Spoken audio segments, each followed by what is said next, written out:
दोस्तों, आप सभी को फिर से वर्ल्ड इवेंट्स में स्वागत है। आप सभी जानते होंगे कि आज प्रधानमंत्री नरेंद्र मोदी गोवा में हैं, क्योंकि आज मीन्स 19 दिसंबर गोवा का इंडिपेंडेंस डे है। आपके जानकारी के लिए मैं बता दूं कि जब सारा भारत 15 अगस्त को इंडिपेंडेंस डे के रूप में मनाती है, तब गोवा 15 अगस्त के साथ साथ 19 दिसंबर को भी इंडिपेंडेंस डे के रूप में मनाती है, क्योंकि भारत को सिर्फ इंग्लैंड ही शासन नहीं कर रहा था, इंग्लैंड के साथ साथ फ्रांस और पुर्तगाल भी शासन कर रहे थे।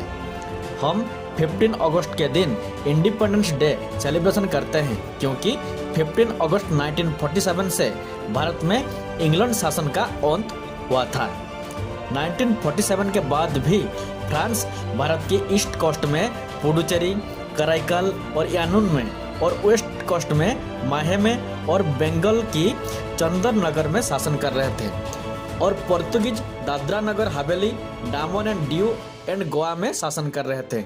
लेकिन 1954 में फ्रांस भी अपनी कॉलोनी को भारत सरकार को हैंडओवर करके अपने देश लौट गए थे, मगर पुर्तगाल भारत छोड़कर जाने के लिए इंटरेस्ट नहीं थे।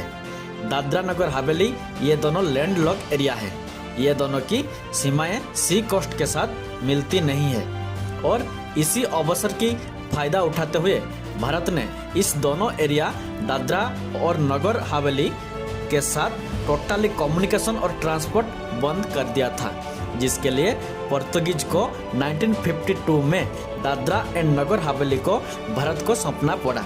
लेकिन अभी तक गोवा पुर्तगाल के हाथों में ही था।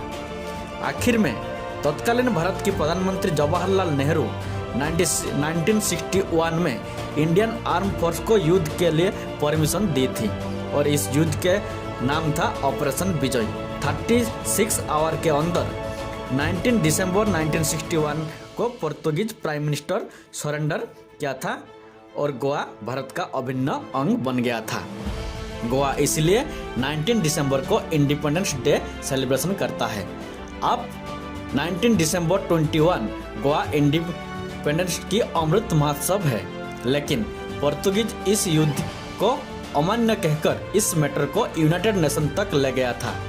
लेकिन यूनाइटेड नेशन में रूसिया तत्कालीन यूएसएसआर, जो यूनाइटेड नेशन का परमानेंट मेंबर है, उसका साथ मिला था भारत को।